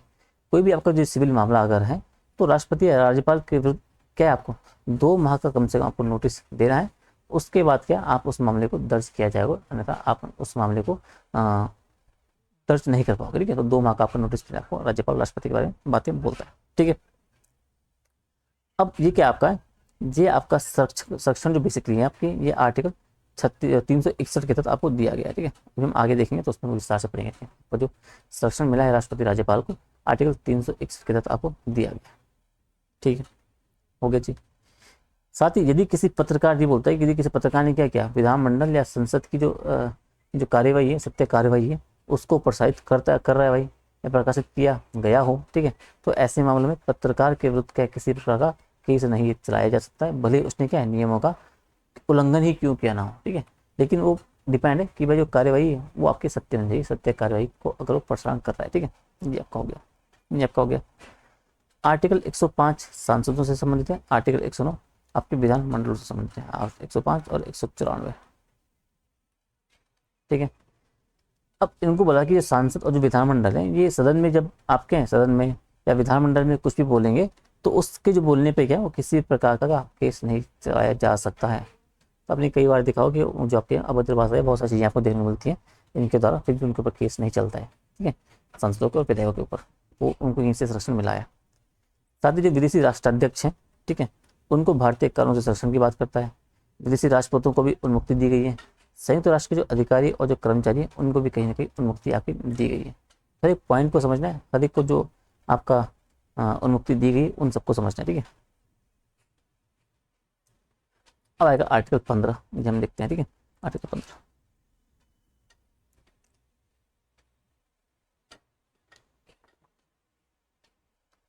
आर्टिकल 15 का सब क्लॉज 1 जो बेसिकली है, ठीक है, ये बोलता है कि राज्य जो बेसिकली होगा, ठीक है, राज्य किसी भी नागरिक के साथ क्या भेदभाव नहीं करेगा, ठीक है। किस आधार पर भेदभाव नहीं करेगा, वो उसके धर्म के आधार पर भेदभाव नहीं करेगा, ठीक है। कौन राज्य, वो उसकी जाति के आधार पर आपका भेद नहीं करेगा, आप लिंग के आधार भेद नहीं करेगा, वो किस वंश जाति का है, कहाँ उसका जन्म हुआ है, जन्म स्थान हो गया, ठीक है। तो धर्म, जाति, लिंग, जाति, वंश या जन्म स्थान के 5 प्रकार का आपको बचाया गया कि राज्य किसी नागरिक के साथ कम से कम भेदभाव नहीं करेगा इन 5 आधारों पर, ठीक है। अगला बोलता है कि राज्य क्या है, ये आपका हो गया आपका जो 14 का 1 आपका है, 15 का, ठीक है, कि कोई जो नागरिक है वो किसी अन्य नागरिक को क्या है जो आपके सार्वजनिक स्थान है, जैसे पार्क हो गया, मॉल, मल्टीप्लेक्स आपके हो गया, रेस्टोरेंट वगैरह हो गया, कुआं, तालाब हो गया, इन सब जगहों पे जाने से नहीं रुकेगा। किस आधार पे, सेम हुई 5 आधार पे, धर्म, जाति, लिंग, जनजाति, वंश और जन्म स्थान, ठीक है। 15 का अनुच्छेद 3 आपका जो है सब क्लोज 3 जो बेसिकली वो बोलता है कि राज्य क्या है, राज्य महिलाओं और बच्चों के लिए क्या है विशेष प्रावधान कर सकता है, ठीक है, कि भाई जो राज्य के विशेष कानून बना सकता है महिलाओं के लिए, बच्चों के लिए, उनकी हेल्थ के लिए, उनकी सुरक्षा के लिए विशेष कानून बना सकता है।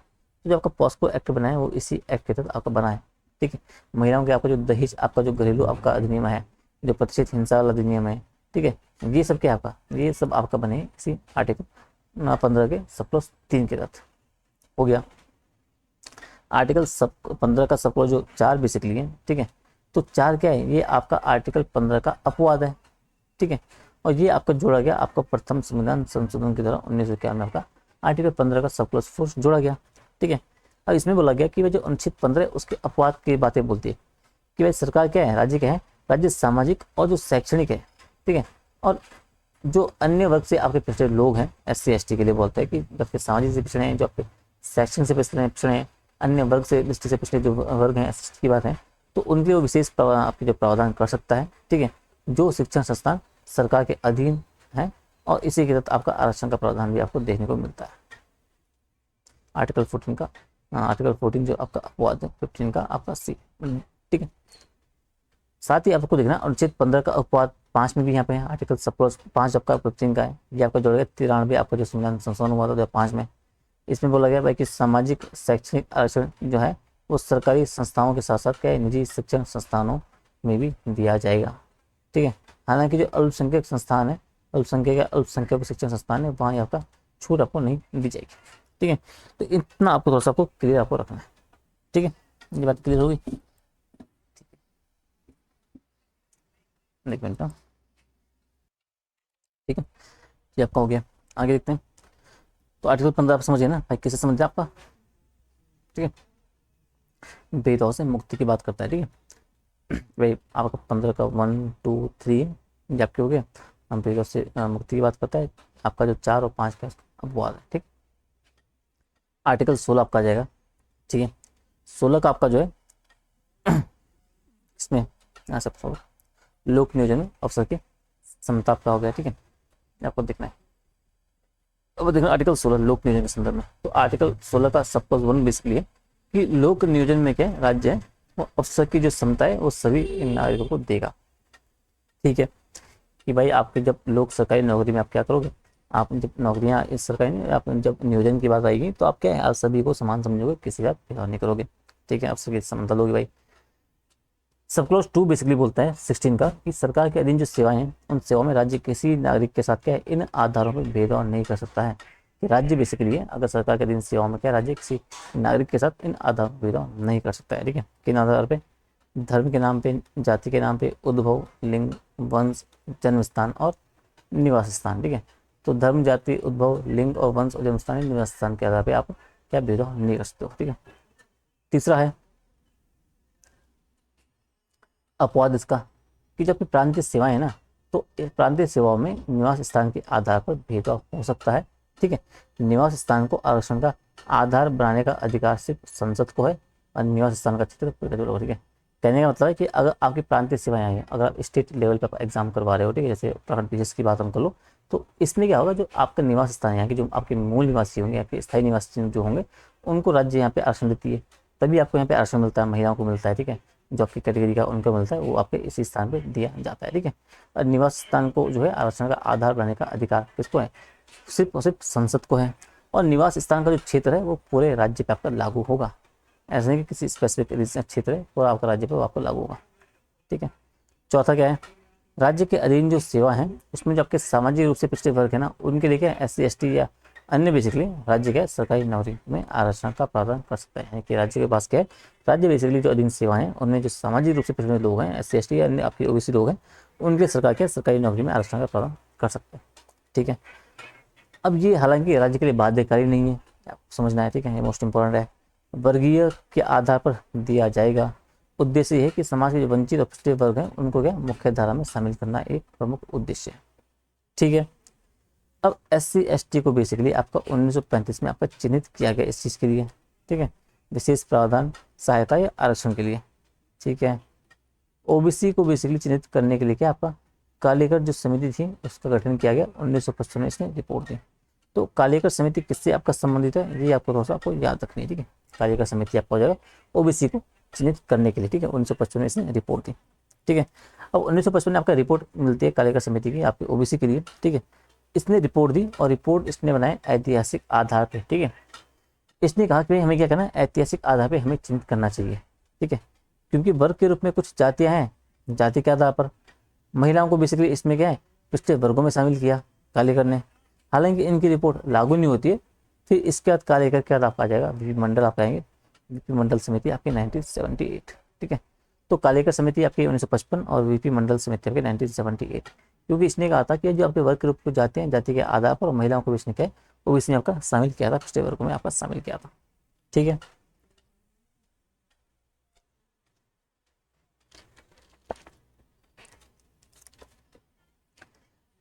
अब बेसिकली है आपने देखा भाई कि 1978 में आपका मंडल आपका आयोग बना, 80 में अपनी रिपोर्ट सौंपेगा, ठीक है। अब ये बेसिकली क्या बोलता है, ये भी आपका जो ऐतिहासिक आधार है उसको बेसिकली, और जाति का जो पिछड़ापन है उसको आधार बनाता है। और लगभग इसने 3500 आपकी जो जातियाँ उनको चिन्हित किया भाई, ठीक है। अब हालांकि 1980 में इनकी जो रिकमेंडेशन थी वो आपकी सिफारिशें आपके लागू नहीं होती हैं। और ये जाति बेसिकली जो है उस समय कहने का मतलब है जिस टाइम पे 1980 में आपकी बताई गई 3500 जातियाँ रिपोर्ट दी, तो ये 3500 जातियाँ जो थी उस समय का जो भारत था उसकी जनसंख्या का लगभग 54% थी। और इसे 27% आरक्षण की बात की गई थी, ठीक है। 1990 में क्या जो वीपी सिंह द्वारा क्या आरक्षण व्यवस्था आपके लागू की जाती है, ठीक है, 1990 में। और जब ये व्यवस्था आपकी लागू होती है इसका विरोध भी होता है और समर्थन भी आपको देखने को मिलता है, ठीक है। 1993 में आपका टाइम पीरियड आएगा, उसमें क्या होगा, इसमें आपका इंदिरा साहनी केस आपका आएगा, यानी मंडल केस आपका हो गया, ठीक है। और इसमें आपका इंदिरा साहनी केस या मंडल केस में क्या होगा, आपका सुप्रीम कोर्ट बोलेगा या फिर सुप्रीम कोर्ट ने क्या कुछ दिशा निर्देश दिए, जैसे कि भाई ये आरक्षण का जो आधार है वो सामाजिक पिछड़ापन है, जो आरक्षण हम दे रहे हैं 27% का, वो आर्थिक नहीं है। आधार इसमें जाति को बनाया जा सकता है, जाति को वर्ग नहीं, जाति को इसने वर्ग माना, ठीक है। आरक्षण की अधिकतम जो सीमा है, ठीक है, वो 50% से अधिक की नहीं होनी चाहिए, ये उन्होंने कहा। साथ ही एक कैरी फॉरवर्ड का सिद्धांत उन्होंने दिया है भाई, ठीक है, इसमें आपका 1993 में, ठीक है, रासायनिक केस में क्रीमी लेयर का सिद्धांत दिया उन्होंने, ठीक है। अभी हम आगे और विस्तार समझेंगे। आर्टिकल 335 के तहत कहा कि आरक्षण के साथ जो है गुणवत्ता का भी अध्ययन किया जाना चाहिए, ठीक है। आरक्षण सिर्फ आरंभिक बिंदु में दिया जाए भाई, पदोन्नति में आपका नहीं दिया जाए, ठीक है। जो आपके विशेषज्ञता वाले पद हैं उन पे आरक्षण नहीं मिलना चाहिए, ठीक है। तो ये कुछ बातें इंदिरा साहनी के द्वारा आपकी बोली गई उस केस में, ठीक है, और सुप्रीम कोर्ट के माध्यम से। तो इन बातों को आपको अच्छे याद रखना कि सवाल आपसे पूछ लिया जाएगा कि इंदिरा साहनी केस के बारे में कौन कौन से दिशा निर्देश आपको सरकार ने कोर्ट ने दिए थे, कौन से नहीं, ठीक है। अब आपको समझना है कैरी फॉरवर्ड का नियम, यहाँ पे कैरी फॉरवर्ड का नियम क्या है, ठीक है। मान लो भाई कि 1000 भर्ती आपकी आई है, ठीक है, इसमें से 50 सामान्य के हैं, 50 आपके आरक्षित हैं, 500 ठीक है। अब आरक्षित जो 500 हैं, 500 से मान लो कि 100 पद के लिए क्या है अभ्यर्थी आपके नहीं मिलते हैं, और ये 100 पद आपके खाली हो जाएंगे, ठीक है। अब ये 100 पद बेसिकली अगले पद आपके जब आएंगे उनमें आपके मिल जाएंगे, और यानी कि अब नई भर्ती में 900 पद आए, 100 पहले से थे तो 9 और 100 आपके 1000 पद हो गए। अब 1000 में आपका हो गया तो 1000 में अब दोबारा आपका हो गया 500 सामान्य और 500 आरक्षित, ठीक है, इस तरीके से।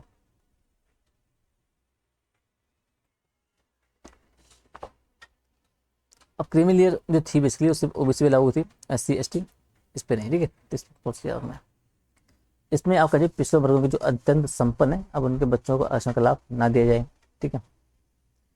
अब संपन्न कितना भाई, इतने संपन्न यानी कि अच्छा जीवन वो व्यतीत कर सके, ठीक है। 77 जो आपका अमेंडमेंट है 1985 का, या वो सर आपको जानते रहना है, ठीक है। अब जो 16 जो 77 में आपका जो अमेंडमेंट हुआ 1995 में, इसमें क्या आपका 16 का सब क्लॉज 4 का सब क्लॉज ए आपका जोड़ा गया। इसमें बोला गया कि जो सुप्रीम कोर्ट जो ST है, सुप्रीम कोर्ट ने जो SC और जो ST बेसिकली है उनको पदोन्नति में आरक्षण दिया जाएगा अगर उच्च पदों पर उन वर्गों का समुचित प्रतिनिधित्व वो नहीं होता है इस बेस पे, ठीक है। लेकिन जो है इस प्रोन्नति आप जो करोगे इसके मामले में आपको जो परिणामी आपकी जो ज्येष्ठता होगी, कॉन्सिक्वेशनल जो आपकी सीनियरिटी है वो व्यवस्था पे नहीं थी, ठीक है। तो ये थोड़ा सा आपको याद रखनी है, ठीक है। 50वां आपका संविधान संशोधन आपका होगा 2001 में, ये भी होगा, थोड़ा सा याद रखना है भाई। इसके द्वारा सुप्रीम कोर्ट SC ST के लिए क्या आपका आरक्षण नियम के तहत क्या प्रोन्नति के मामले में परिणामी जो ज्येष्ठता की व्यवस्था लागू की गई, यानी आपको जो रैंक के हिसाब से नहीं, अगर प्रमोशन पहले हुआ है तो वही आपका सीनियर होगा, ठीक है। यानी कि जिसका प्रमोशन पहले हुआ वही आपका सीनियर होगा, ठीक है। तो इसमें आपको थोड़ा सा यानी कि जो परिणामी ज्येष्ठता है वो आपका जोड़ा गया आपको 50वां संविधान संशोधन के माध्यम से, ठीक है, ये आपका हो गया। 51वां संविधान संशोधन आपका 2000 में होता है भाई। इसमें अमेंडमेंट 16 किया गया, सब क्लॉज 4 का सब क्लॉज 5 जोड़ा गया, ठीक है। कैरी फॉरवर्ड नियम इस पर नहीं है, ठीक है। यानी कि जो पद पहले आरक्षित थे भरे नहीं गए थे वो खाली ही रहेंगे और एक निश्चित समय के बाद एक साथ भर जाएंगे, ठीक है। कहने का मतलब कि जो आपके कैरी फॉरवर्ड चीज़ें हो रही थी ना, तो जो आपके पद आपके जो 100 पत्ते आपके खाली रह गए थे तो वो आपके जाएंगे वापस सरकार के पास, ठीक है। और एक निश्चित समय बाद क्या होगा, 2 साल 3 साल 4 साल बाद क्या होगा, टोटल नंबर ऑफ वैकेंसी अब दोबारा आपकी निकाली जाएगी, उसे एक साथ जितने भी आपके ये पद आपके खाली रह गए थे कैरी फॉरवर्ड वाले उनको एक नाम से बैकलॉग भर्ती के नाम से निकाला जाएगा, ठीक है। यहाँ तक हो गया। चलो ठीक है, हम आगे देखते हैं। ठीक है, ठीक है, यहाँ तक हो गया। अब आगे क्या है, आगे आपका आएगा एम नागराज केस। ठीक है, इसमें क्या होगा, 7th अमेंडमेंट जो होता है, 81 जो अमेंडमेंट होता है और 85 जो अमेंडमेंट है, इन सबको चुनौती दी गई भाई। ठीक है, सुप्रीम कोर्ट ने कहा कि जो ये संशोधन है, ये संशोधन जो अपने ऊपर किए हैं, ये तीनों आपके मूल जो आपका ढांचा है संविधान का, उसको प्रभावित नहीं करते हैं, इसलिए इन्हें संवैधानिक घोषित नहीं किया जा सकता। ठीक है, और आरक्षण देने का जो आधार है, वो पिछलेपन जो है, वो बात रखिए कि भाई आप जो डाटा रखोगे, वो पिछलेपन का डाटा आपको रखना पड़ेगा, उस बेस पे आप आरक्षण दोगे। सुप्रीम कोर्ट ने कहा कि भाई अगर सरकार चाहती है कि वो आरक्षण का प्रमोशन में जारी करे आरक्षण को, ठीक है, SC ST को आरक्षण उपलब्ध कराए भाई किसके प्रमोशन के टाइम पे, तो इसके लिए क्या है, इसके लिए वो स्वतंत्र है भाई, वो स्वतंत्र रूप से करवा सकती है, परंतु क्या है, उसके लिए क्या, उससे उसे आंकड़े एकत्रित करके उपलब्ध कराने चाहिए। ठीक है, साथ ही बोला किसी भी दशा में क्या, आर्टिकल 335 में जो वर्णित गुणवत्ता है, उसके सिद्धांत को छोड़ा या फिर छेड़ा नहीं जाएगा। ठीक है, तो गुणवत्ता आपकी बनी रहे, उसका आपको कोई कम्प्रोमाइज़ नहीं करना है। ठीक है, और आरक्षण आपका जो होगा वो 50% से अधिक नहीं दिया जाना चाहिए। ठीक है, ये बातें इसके द्वारा बोली गई। फिर जाट आरक्षण के जब बाहर आता है, इसमें सरकार की सहमति मिलती है देने की। ठीक है, और सुप्रीम कोर्ट ने सहमति नहीं दी। ठीक है, इस बात आपको बात आपकी रखनी है। ठीक है,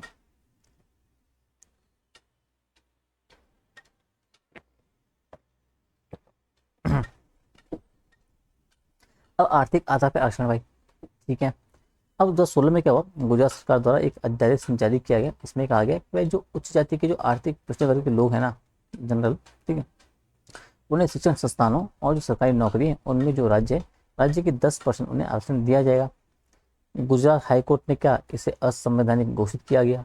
ठीक है, फिर आप देखते हो शुरुआत गुजरात से होती है। ठीक है, 103वां आपका संविधान संशोधन आपका आता है, किस साल आपका आता है, ये आपको कमेंट में आपको बताना है। ठीक है, इसमें जोड़ा जाएगा आर्टिकल 15 का सब क्लॉज 6, आर्टिकल 16 का सब क्लॉज 6। आर्टिकल 15 का सब क्लॉज 6 बेसिकली इसमें बोला गया कि 10% आरक्षण जो है उच्च वर्ग के जो आर्थिक पिछड़े लोग होंगे उनके लिए दिया जाएगा। ठीक है, सरकारी और निजी दोनों संस्थानों में। आर्टिकल 16 का सब क्लॉज 6 बोला गया कि सरकार के अधीन जो सेवाओं में क्या है, 10% आरक्षण मिला जाएगा। ठीक है, जब का हो गया।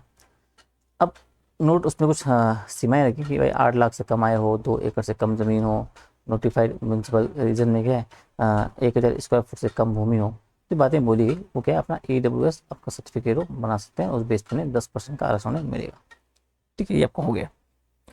अब आगे देखो, आर्टिकल 16 का जो सब क्लॉज 5, ये हम देखेंगे भाई। ठीक है, किसी धार्मिक या सांप्रदायिक संस्था में क्या है, किसी पदाधिकारी जो सदस्य का पद जो है उसी संप्रदाय या धर्म के व्यक्ति विशेष से भरा जा सकता है उस राज्य के संबंध में। ये बातें बोली जाती हैं, खास नहीं, इसे आप छोड़ सकते हो। ठीक है, हो जाएगा। तो ये आपका हो जाएगा आर्टिकल 15-16 आपने देखा भाई। ठीक है, उसकी इंपॉर्टेंस देखी, किस किस तरीके से आरक्षण का विकास हुआ, कौन कौन से केस हुए, उन सबको देखना आपने देखना है। ठीक है, अब आपको देखना है आर्टिकल 17, आपको देखना है आर्टिकल 17 आपका है और स्पष्टता का अंत यानी कि अनटचेबिलिटी है। हिंदू धर्म बेसिकली उसकी बात ही करता है। ठीक है, अब भारत बेसिकली आपको पता है धर्मनिरपेक्ष राज्य है। ठीक है, यानी भारत क्या है, आपकी धर्म की बुराई में हस्तक्षेप करने का अधिकार है, या पश्चिमी आपकी जो अवधारणा है उससे अलग है। ठीक है, जहाँ धर्म और राज्य दोनों अलग अलग हैं, या धर्मनिरपेक्ष है, आप धर्म की बुराई में हस्तक्षेप आप कर सकते हो। ठीक है, इसी बेस पे आपका जो आर्टिकल 35 है, उसमें क्या है, संसद को अधिकार है कि मौलिक अधिकारों को लागू करवाने के लिए क्या है, वो संसद जो है वो कानूनों का निर्माण कर सकती है। ठीक है, और फिर क्या है, जो आपकी जो स्पष्टता कानून बेसिस सरकार लाती है 1955 का,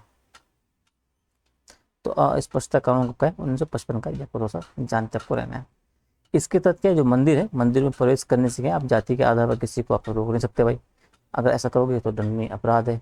इतिहास से जो धर्म ग्रंथ हैं उनका भी सहारा लेकर आप स्पष्टता है उसको आप बढ़ावा नहीं दे सकते, जातिवाद जो कुछ है। ठीक है, ये भी आपका दंडनीय है। सार्वजनिक स्थान जो है वहाँ पे आप जाति के आधार पर प्रवेश आप उसको रोक नहीं सकते हो, ये भी दंडनीय है। ठीक है, अस्पतालों में आप जाति के आधार पर आप प्रवेश नहीं कर सकते हो। ठीक है, मतलब प्रवेश नहीं करना, जो आप ये करते हो, आप जो भेदभाव करते हो वो आप नहीं करोगे। ठीक है, वस्तु की खरीद कर रहे हो, वस्तु की संपत्ति की खरीद फरोख्त कर रहे हो, ठीक है, तो उसमें आप जाति विशेष हो गया, आप ये समझ सके खरीद ना करना देना, ये सब भी आपका अपराध समझा जाएगा। ठीक है, तो ये बातें आपकी बोली गई स्पष्टता कानून 1955 की, इनको थोड़ा सा जानते रहना है। ठीक है, 1976 में क्या है, इसके दंड को और कठोर किया जाता है भाई। ठीक है, और इस अधिनियम का नाम अब बदल के रखा जाएगा सिविल अधिकार संरक्षण कानून। ठीक है, इंपॉर्टेंट आपका हो जाएगा 1976 में आपका नाम परिवर्तन हो गया भाई, ठीक है। 1955 में अस्पृश्यता कानून है, 76 में नाम परिवर्तन हो जाएगा सिविल अधिकार संरक्षण कानून, ठीक है।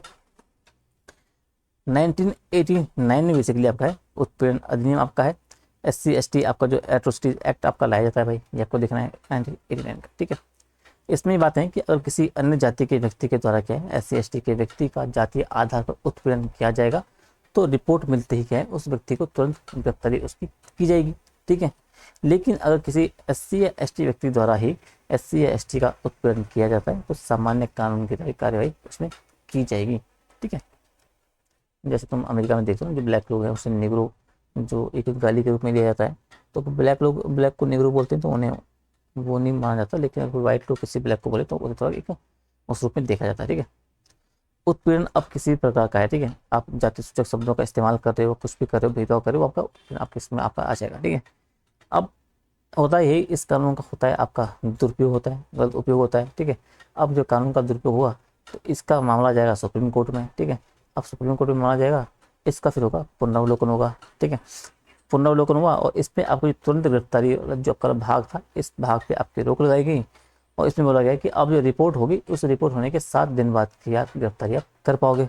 इन 7 दिनों में आपका जो DSP रैंक का अधिकारी होगा वो जांच करेगा और जांच के आधार पर अगर दोषी पाया गया है तो आप गिरफ्तारी आपकी करोगी, ठीक है।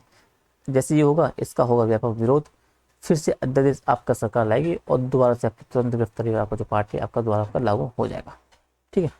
तो ये बताओ थोड़ा सा आपको ध्यान आपको रखनी है, ठीक है। तो आर्टिकल 17 अस्पृश्यता का अंत बेसिकली आपको समझते आपको रहना है, ठीक है। आपका आ जाएगा आर्टिकल 18 आपका उपाधियों का अंत, ठीक है, ये आपका हो गया, ठीक है, 18 का, ठीक है। तो आर्टिकल 17 हो गया, आर्टिकल 18 अब आते हैं आर्टिकल 18 में है आपका उपाधियों का अंत, ठीक है। उपाधि मतलब इसमें आर्टिकल 18 का सपोज 1 बोलता है कि राज्य क्या है, राज्य उपाधि नहीं देगा, ठीक है। अपवाद है शिक्षा की उपाधि, सैन्य पदों की उपाधि को छोड़ के राज्य के इनके अलावा कोई अन्य उपाधि क्या वो नहीं देगा, ठीक है। 18 का सपोज 2 बोलता है कि जो भारतीय नागरिक है वो अगर विदेशी राज्य से कोई अगर वो उपाधि वगैरह जो है लेना चाहते हैं तो वो आप क्या भारतीय नागरिक विदेशी राज्य से उपाधि नहीं ले सकता, ठीक है। और अगर बेसिकली इसमें बोला गया है कि आर्टिकल 18 का सपोज 3 है कि भाई जो विदेशी नागरिक हैं जो भारत में राज्य के अधीन किसी पद पर कार्यरत है भाई, ठीक है, वो भी क्या है वो राष्ट्रपति की पूर्वानुमति से क्या है विदेशी राज्य से उपाधि धारण कर सकता है, ठीक है। तो ये बातें राज्यपाल जो आपके राष्ट्रपति उनकी जो पुनरानुमति है वो इसमें बातें बोली गई है।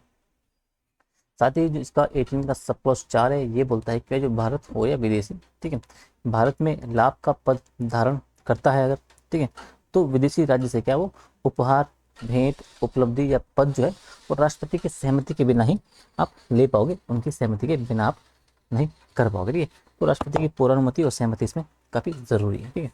तो आर्टिकल 18 को आपको उपाधियों का अंतर इनको थोड़ा सा आपको समझना है। साथ ही जो आपके भारत रत्न है, पद्म विभूषण है, पद्म भूषण, पद्मश्री, ये सभी जो अन्य पुरस्कार है ये उपाधियाँ नहीं मानी जाएगी और नाम के उपसर्ग या प्रत्यय के रूप में क्या है उपयोग भी नहीं किया जा सकता। अगर किसी व्यक्ति को भारत रत्न मिलता है, पद्म विभूषण, पद्म भूषण, पद्मश्री मिलता है तो वो क्या है वह ना ही नाम के आगे और ना ही पीछे यानी कि उपसर्ग प्रत्यय के रूप में क्या उनका इस्तेमाल नहीं कर सकता, ठीक है। तो आर्टिकल 18 आपको ये। अब आता है स्वतंत्रता का अधिकार भाई सेकंड, ये आपके आर्टिकल 19 से लेकर आर्टिकल 22 तक, ठीक है।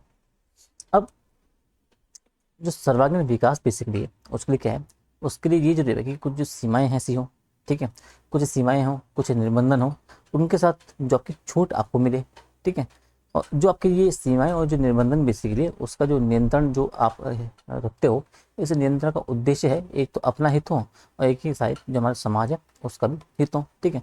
और इस तरीके से क्या आप जो सर्वांगीण विकास आपका हो सके, ठीक है। अब आर्टिकल 19 हम शुरू करते हैं भाई। आर्टिकल 19 आपका है, ठीक है, वाक और व्यक्ति की स्वतंत्रता है। इसमें आर्टिकल जो 19 है आपका, ठीक है, तो 19 आपका जो उसका सपोज 1 है, ठीक है, उसका जो सपोज 1 है आर्टिकल 19 1 का 1 जो बेसिकली ये वो हो गया, ये 2 हो गया, ये 3 हो गया, ये 4 हो गया, ये 5 और ये 6। तो आर्टिकल 19(1) का सब क्लॉज 1 बेसिकली बोलता है कि वाक और अभिव्यक्ति का अधिकार है। भारत के प्रत्येक नागरिक को क्या है आपके वाक और अभिव्यक्ति करने का पूरा अधिकार है, ठीक है। आपको क्या है आप बोल सकते हो, अपने व्यक्त कर सकते हो खुद को, ठीक है। आप शांतिपूर्ण जो आप तरीके से निरापराध जो बेसिकली सम्मेलन का अधिकार कर सकते हो, आप शांतिपूर्ण तरीके से बिना हथियारों के क्या ये जो सम्मेलन आपको करना है आप वो कर सकते हो। आर्टिकल 19(1) के सपोज 2 के तहत, 19(1) का सपोज 3 के तहत क्या आप संगठन आप बना सकते हो भारत में कोई भी, ठीक है। आप सपोज 4 के तहत आप भारत में कहीं भी भ्रमण कर सकते हो, आपको उसका अधिकार है। भारत में कहीं भ्रमण कर लिया, अब वहाँ जाके आप आर्टिकल सपोज 5 के तहत आप वहाँ बस जाने का अधिकार आपको है, वहाँ जाके बस सकते हो, ठीक है। साथ ही वहाँ बसने के बाद क्या आप वहाँ कोई भी वृत्ति या व्यापार आप या कारोबार करने का आपको अधिकार है सपोज 6 के तहत, ठीक है। तो आर्टिकल 19(1) जो बेसिकली उसका सपोज 1, सपोज 2, सपोज 3, सपोज 4, 5, 6 आपको याद रखना है, ठीक है। तो आर्टिकल जो आपका 19 आपका जो 1 है वो आपके वाक और व्यक्ति से जुड़ा हुआ है, ठीक है। इसके अंतर्गत 6 है। आर्टिकल 19 का जो आपको 2 है से लेके 6 है वो बताता है युक्तियुक्त निर्बंधन। आपके पास जो आर्टिकल 19(1) में आपके जो अधिकार दिए गए हैं वाक और व्यक्ति पे, उस पे क्या युक्तियुक्त निर्बंधन या जो रीजनेबल आपको जो रिस्ट्रिक्शन है वो किस तरीके से लगेंगे इनकी बातें करता है, ठीक है। आपके जो युक्तियुक्त निर्बंधन जो रीजनेबल रिस्ट्रिक्शन किन बेस पे लग सकता है भाई, राज्य की सुरक्षा के बेस पे, अखंडता और संप्रभुता की रक्षा करना हो, ठीक है। विदेशों के साथ संबंध आपका है, लोक व्यवस्था के नाम पे, मानहानि के नाम पे, न्यायालय की अवमानना के नाम पे, अपराध के लिए उकसाना, शिष्टाचार और सदाचार, ठीक है।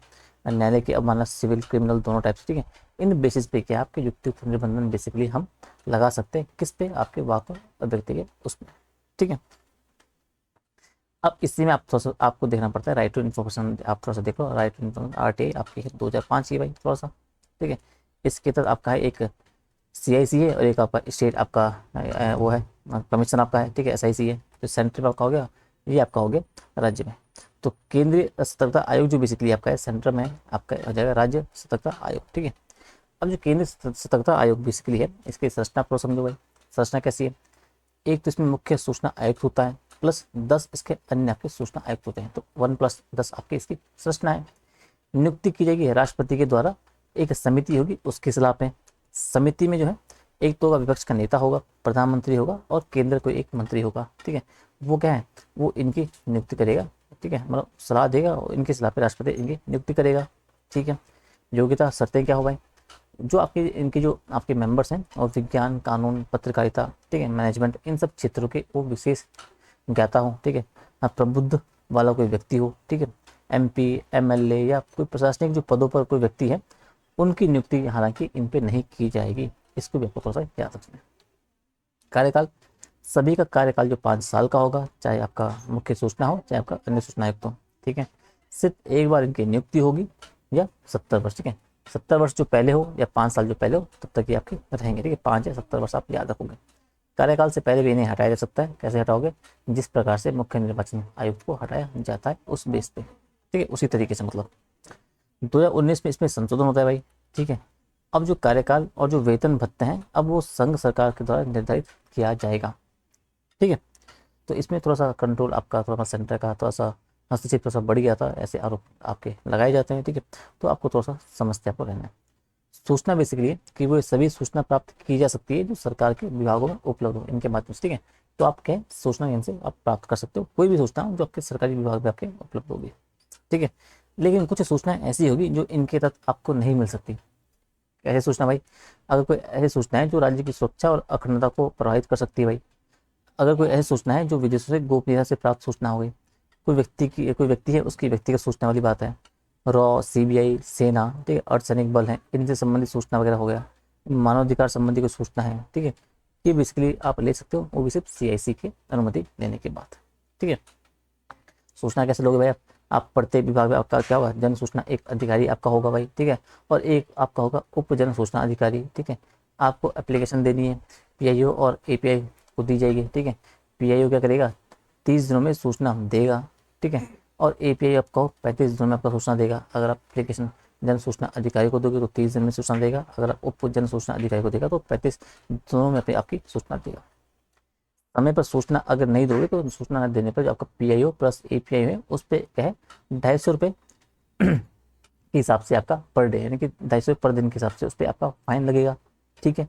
और जो अधिकतम आपका 25,000 तक आपका फाइन हो सकता है। सूचना की संतुष्टि अगर आपको होती है नहीं होती है, अगर नहीं हुई तो आप अपील कर सकते हो, ठीक है।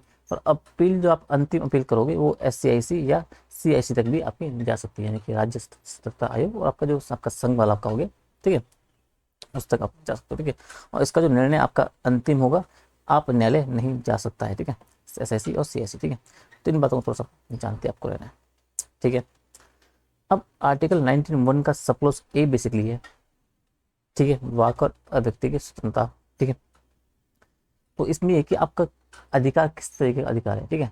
तो झंडा फहराने का अधिकार भी आपका इसी में 2004 में जोड़ा गया। चुनाव के उम्मीदवारों की जानकारी जानने का अधिकार भी 2004 में जोड़ा गया। चुप रहने का अधिकार भी आपका इसमें का शामिल है, ठीक है। अपने या किसी अन्य के विचारों को प्रसारित करने का अधिकार है। आपकी प्रेस की स्वतंत्रता हो गई, व्यावसायिक विज्ञापन की स्वतंत्रता, फोन टैपिंग के विरुद्ध अधिकार है, प्रसारित प्रसारण करने का अधिकार, अर्थात सरकार को इलेक्ट्रॉनिक्स मीडिया पर अधिकार नहीं है कंट्रोल करने का। किसी राजनीतिक दल या संगठन द्वारा आयोजित बंद के खिलाफ आपका अधिकार है। सरकारी गतिविधियों की जानकारी का अधिकार है, शांति का अधिकार है, किसी अखबार पर पूर्ण प्रतिबंध के विरुद्ध अधिकार है, ठीक है। सरकार इस पर प्रतिबंध नहीं लगा सकती बिना रीजनेबल उसके।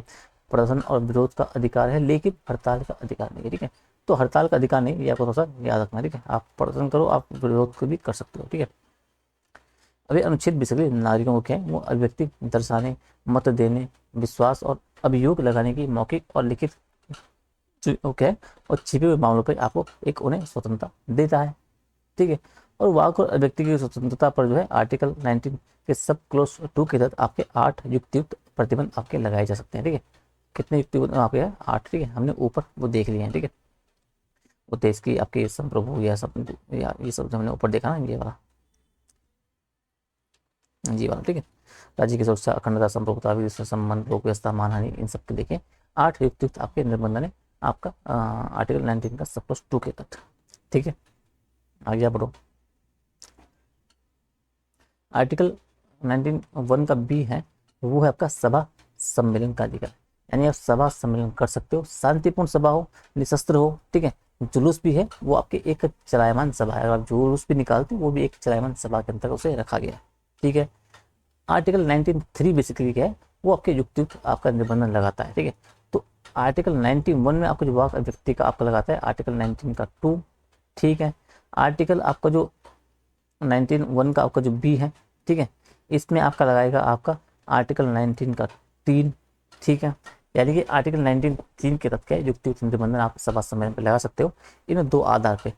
अगर आपका जो जुलूस है, आपका जो सभा सम्मेलन है, वो लोक व्यवस्था पे नेगेटिव इम्पैक्ट डाल रही है, अखंडता, भारत की एकता अखंडता के लिए हानिकारक है, ठीक है, सार्वजनिक आदेश सहित संबंधित क्षेत्र में यातायात नियंत्रण बेसिकली कम कर रहा है, ठीक है, उसको बाधित कर रहा है, तो इस पर अपना निबंधन आप लगा सकते हो, ठीक है। तो धारा आपके 144 के तहत क्या 5 या उससे अधिक लोगों का संगठन जो गैर कानूनी हो सकता है भाई। अब आपको बताना है कि धारा 144 आपकी चेंज हो चुकी है, किससे? BNS की तरफ। कौन सी वो धारा से आपकी रिप्लेस हो गई आपको बताना है, ठीक है, कमेंट पे। अब इसमें बोला कि आपकी इसमें क्या होगा, अगर आप लगा सकते हो यदि आपकी कानूनी प्रक्रिया का अवरोध हो रहा है, कुछ लोगों की संपत्ति या बलपूर्वक कब्जा किया गया हो, किसी आपराधिक आपके कार्य की सूची हो, चर्चा हो, किसी व्यक्ति पर गैर कानूनी काम के दबाव बनाया जा रहा हो, सरकार या उसके कर्मचारियों को उनकी विधायी शक्तियों के प्रयोग हेतु आप धमका रहे हो, तो इन आधार पर क्या है, आप उसके लोक व्यवस्था जो आपका है सार्वजनिक आदेश सहित संबंधित क्षेत्र में क्या आप क्या कर सकते हो, उस पर युक्त निबंधन लगा सकते हो, ठीक है जी। आर्टिकल 19(1) का सपोज जो C है, वो आपका है संगम या संघ बनाने का अधिकार देता है, ठीक है सर। अब कैसे, अब जो आपका दबाव समूह, किसान संगठन, छात्र संगठन, जो कुछ भी आप इसके अधीन आपका आ जाएगा, ठीक है।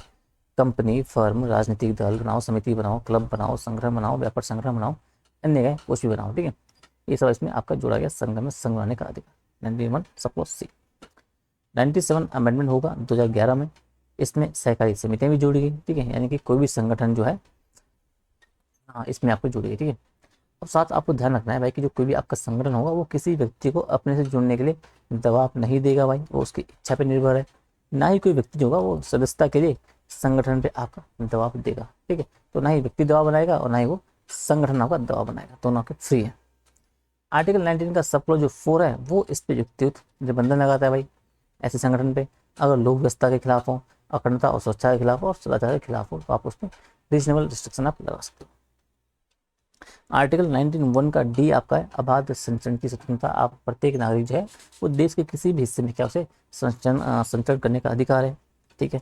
लेकिन 19 जो आपका 5 सब क्लॉज है ये आपका निबंधन लगाता है भाई, अगर वो समाज व्यक्ति के हित में है, ठीक है। और जनजातीय क्षेत्रों में प्रवेश को लेकर क्या आप उस पर पाबंदी आप लगा सकते हो, ठीक है। अब है संरक्षण संचरण की स्वतंत्रता भाई। आप आर्थिक संचरण भी कर सकते हो, आप देश में क्या आप निर्बाध संचरण भी कर सकते हो भाई, ठीक है। अनुच्छेद 19 A का सब क्लॉज डी। और बाह्य संरक्षण जो बेसिकली है देश के बाहर घूमने का अधिकार जो है या देश में वापस आने का जो अधिकार बेसिकली है ये आपका अनुच्छेद 21 में है। तो इसमें कंफ्यूजन है, इसमें थोड़ा सा जानते आपको रहना है, ठीक है। कि भाई जो संचरण की स्वतंत्रता है वो आंतरिक देश में निर्बाध संचरण आपका आर्टिकल 91 का डी है। और अगर आपको बाह्य संचरण करना है देश के बाहर घूमना है और वापस देश में आना है तो आपका आर्टिकल 21 के तहत आपको चीज़ें देखी जाएगी, ठीक है। आर्टिकल 19(1)(e) आपका है, ठीक है।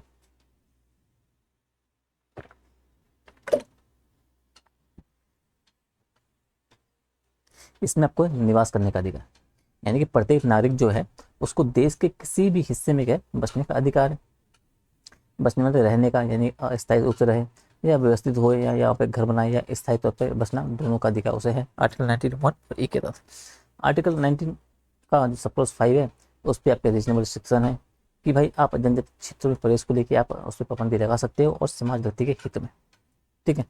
आर्टिकल 19(1) का F है भाई व्यवसाय आदि की स्वतंत्रता दे सकते हो। अगर आप वहाँ बस गए हो तो वहाँ आप जाके कोई भी काम कर सकते हो, यानी कि आप कोई भी वृत्ति कर सकते हो, आपका प्रोफेशन आपका हो जाएगा। आप उपजीविका बना सकते हो, यानी कि ऑक्यूपेशन आपका हो जाएगा।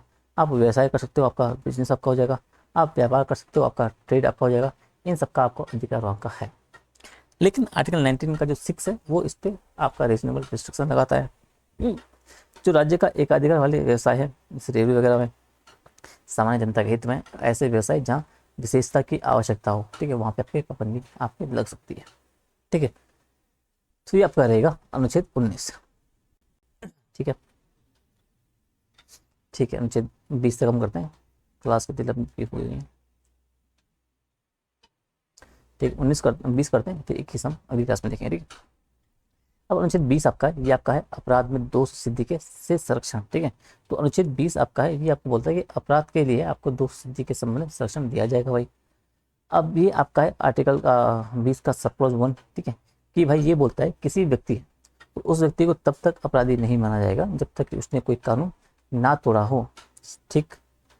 उस दंड से ज़्यादा क्या उसको दंड नहीं दिया जाएगा जो दंड बेसिकली आपका अपराध करते समय निश्चित था। अगर उसने आज अपराध किया है तो आज अपराध करने के लिए, मानो आज उसने चोरी की है तो चोरी के संदर्भ में जो बेसिकली आज का दंड बना हुआ है उससे वो दिया जाएगा, ठीक है। माना कि आज की पकड़ा वो 2 दिन बाद गया, ठीक है। तो उसने आज की 30 तारीख को पकड़ा गया और 2 जुलाई को, 1 जुलाई को सरकार एक नया कानून दिया थी चोरी के लिए फांसी दी जाएगी, ठीक है। लेकिन उसने चोरी की 30 तारीख को, तो उसको जो दंड मिलेगा वो 30 तारीख यानी कि अभी तक का मिलेगा, 30 तारीख को नहीं उसे फांसी होगी, ठीक है। इसमें बेसिकली है कि भूतलक्षी दंडिक कानून से संरक्षण की बात करता है, यानी कि जो पूर्व तरीके से आपके जो लागू कानून है उस पर क्या उन पे उनसे बचा जाता है, यानी किसी कानून को क्या वो अतीतकालीन प्रभाव से लागू करना, ठीक है। अब क्या यानी कि इसको आपको थोड़ा सा समझना है, इतना ही कुछ नहीं, ठीक है।